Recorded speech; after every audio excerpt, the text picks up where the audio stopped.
Hello everyone and welcome back to Watermoon Cards. This is Luna with my reflections on the Suit of Cups from the Dame Fortune's Wheel Tarot by Paul Hewson as part of the Drop 'em 78 challenge that I'm doing. And this has been an interesting suit. I will say that it's been a more pleasant and engaging suit than the wands or the batons were, for sure. So I just wanted to highlight a few cards as usual. I'll start by reminding us of what Hewson says about this suit. So he relates this to the cardinal virtue of temperance, and that makes sense with temperance pouring liquid, and also the association of water and wine, those two liquids, with the cup suit. And then the extreme of the cups would be gluttony, which is the opposite of temperance, so overindulging in pleasure. He says this suit also has to do with emotions, comfort, feasting, civility, fertility, and sexuality. And those all jive, I would say they're compatible with other associations I have for this suit. I tend to also look at it as having to do with the family, your closest friends, hearts being, an organ that pumps blood throughout the body, so your blood relatives or your nearest and dearest ones, the ones that feel like, a blood relation. So one thing that surprised me in this suit is that our modern day interpretations of these cards and the way they're written about in current guidebooks from decks released, within the last couple of years or even this year, is that has how closely they parallel these Atea meanings that we're getting filtered through Hewson's writing. For example, the Four of Cups, disillusionment or being displeased, and we can see that in the mopey character here on the left. And Waite even says displeased with your environment, so it's not even necessarily internal, which is how I would probably interpret this being an emotional suit. And Hewson does mention boredom, and so that is, an internal state is boredom. But boredom with what? Boredom with what is outside of you. So that was interesting. The Five of Cups really was maybe one of my biggest revelations in this suit. And again, this one is about a mixed blessing. The actual keyword that Hewson gives is inheritance. And of course, that is a mixed blessing because in order to inherit something, someone has to pass away first in order to leave it to you. And then the inheritance itself may or may not meet your expectation of maybe how that person thought of you, how well they regarded you, what they said they were going to leave you in their will, but did or did not. So that's an interesting card, and it's interesting that this is, I would say, more of a positive card than how Waite portrays it in his deck with the one person with their back turned and the posture of deep sorrow. So it's more like something not turning out quite the way you wanted it to and being a bit mopey about it is kind of how I see that now. Or not being able to see the positive side of a kind of meh situation, being fixated on only the negative aspects of it. For the Six of Cups, we have the past, and that is more of an open-ended type of interpretation or keyword than nostalgia, which is what I think a lot of modern decks attribute to this.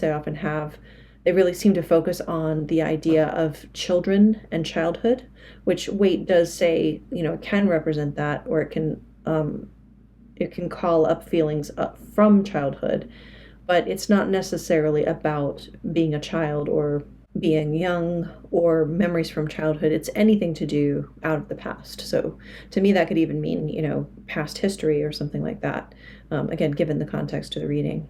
And you can see that distinction here because Hewson does not have any children on this card. It's a man sitting reading a book. So reading about the past or remembering about the past. Maybe this is a history book. Maybe it's his personal journal and he's reading old journal entries. I don't know. But I like that more open interpretation because to me, nostalgia is it's a very specific kind of feeling and it doesn't always fit in a variety of contexts, especially when I'm reading for other people.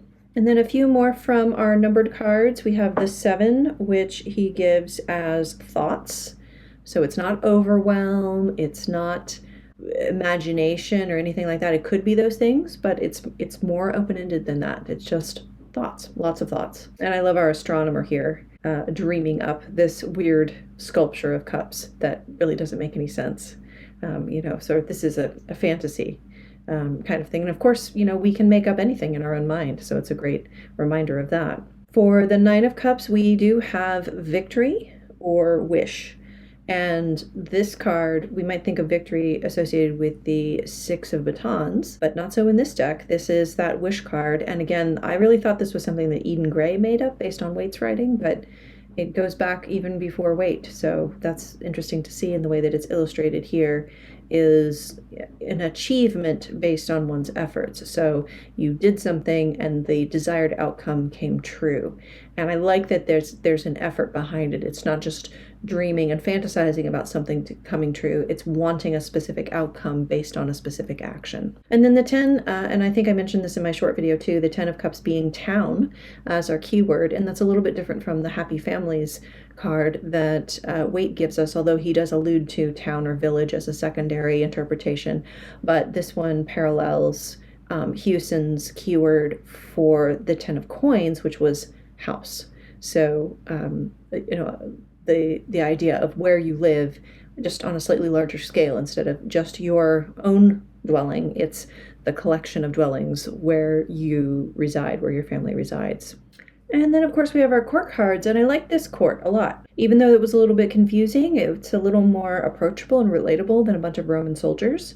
I think these characters are, very beautifully drawn and rendered.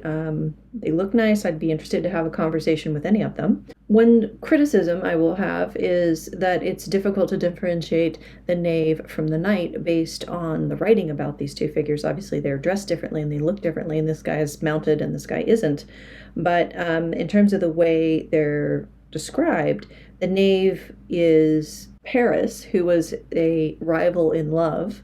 And he was the rival that started the Trojan War by running off with Helen of Troy. And then the knight is unnamed. All the knights are not paired with characters in this deck for whatever reason. Supposed to be representing a rival, and this guy is a rival. So a rival and a rival, or someone approaching. And he can represent rivalry in love as well, reception, reconciliation, or deceit, ruse, artifice, or that kind of thing. So he's maybe like a milder negative version than the knave, which also doesn't make sense. You would think you would intensify as you go up the rank here. The prime keywords are slightly different, but these two characters, again, reading this deck as written per the guidebook, I would have a difficult time distinguishing between these two, especially if they both showed up in the same reading on the same topic. One small detail I noticed when I was laying these cards out is these three characters are facing to the left, or the past maybe, and then this king is facing to the right. So I don't know why the king is differentiated here,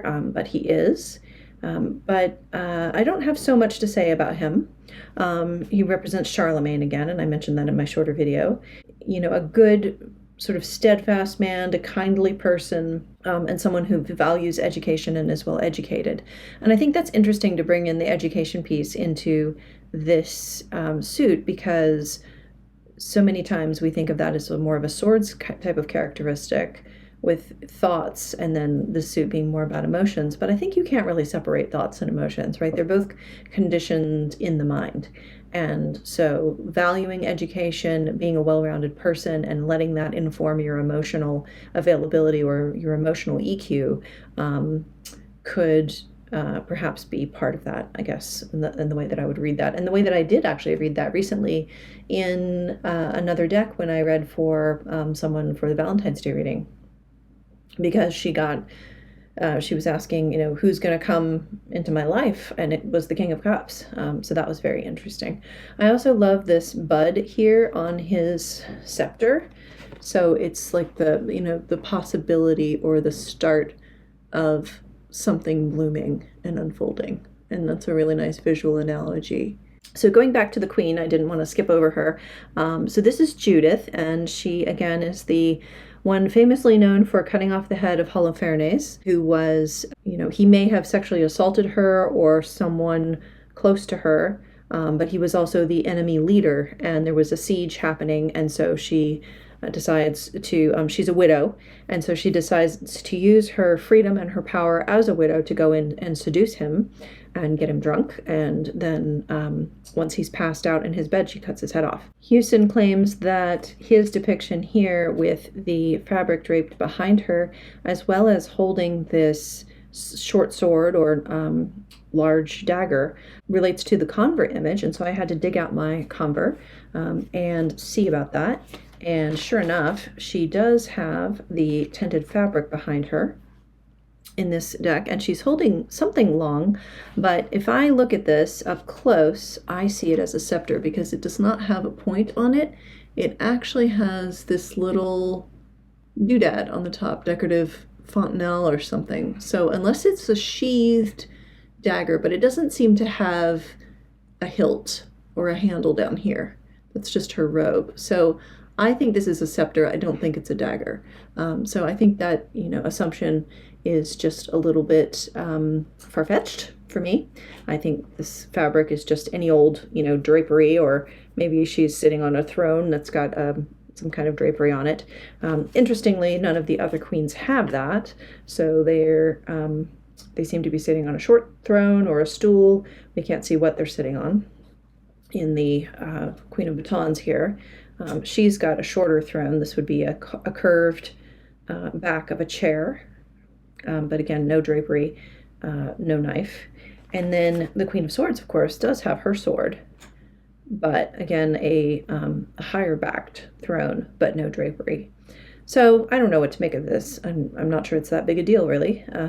But it's interesting that Hewson kind of draws on this and says, oh yes, this has got to be Judith for this reason. And then one thing I was thinking about with this Queen of Hearts character was Alice in Wonderland, of course, and how that character is always yelling, off with their head, off with their head. But I couldn't find any reference to Judith in my quick search about Alice in Wonderland and any kind of literary analysis on that. It seems to be that most people familiar with Lewis Carroll's work would see that he was satirizing Queen Victoria, who was on the throne at the time of his writing. And so that seems more clear-cut. He also may have been satirizing Queen Elizabeth I. Well, she was rather violent. She did have several people put to death and was temperamental in the public eye. One of those two queens, but probably not a reference to Judith from Lewis Carroll. So we're striking out on our literary references, but that's all right. I still like her. I think she's an interesting depiction. I really do like that red cape that she's got on, or overcloak. I made something like this in high school. We had a medieval fair. It was really quite an elaborate production, and I had a dress like this. So it had the under dress itself, and then it had an over tunic like this with the split sleeves, and it was really cool. It was green velvet, and I wish I'd hung on to that. I don't know what happened to it, but I don't have it anymore. Oh, and one more thing I wanted to say about this queen, though, being the Queen of Hearts, is I really prefer Waite's interpretation of her, and I give him a lot of credit. So I'll just stick her here. I've always kind of read a lot of interpretations of her as like the dumb blonde, the spaced out pretty lady with the blonde hair. And that's not how Waite depicts her. So I want to read his whole entry for you. So he says, beautiful, fair, dreamy, as one who sees visions in a cup.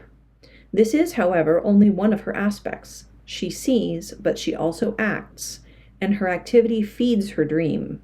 Good, fair woman, honest, devoted woman, who will do service to the querent, loving intelligence, and hence the gift of vision. The gift of vision comes from her loving intelligence. She's empathetic. She has a high EQ. He also says she represents success, happiness, pleasure, wisdom, virtue, a perfect spouse, and a good mother.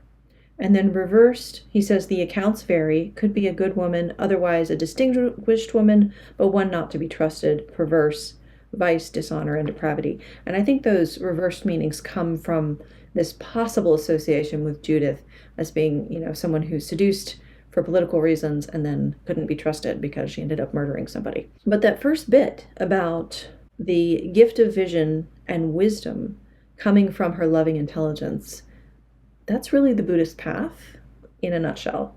If, that's one way certainly I could sum it up. So it gives me a lot more interest and respect for the Queen of Hearts, and something that I'm going to remember to incorporate in my readings when she comes up. People have different sides, and certainly the negative aspects can be there, the pettiness and, the off with their headness kind of aspect to her, but also this inner wisdom and being able to really see into others' hearts from her own kindness and compassion. And I think that's pretty cool. So thank you again for joining me for this cups suit. I hope you're enjoying the shorter videos. I'm still having fun making them, and doing that is helping me get through this and for it to not be such a slog. So I really appreciate your interest and your participation. Let me know what you think of this suit. How do you see these cups court cards? And, are there any other associations that I may have missed? Let me know. All right, we are into the swords now, so you can hop on over to my shorts and get caught up there pretty quickly. We're only a couple days in. And otherwise, I will wish you a happy Valentine's Day on this hearts-filled day. And until I see you again, have a great one.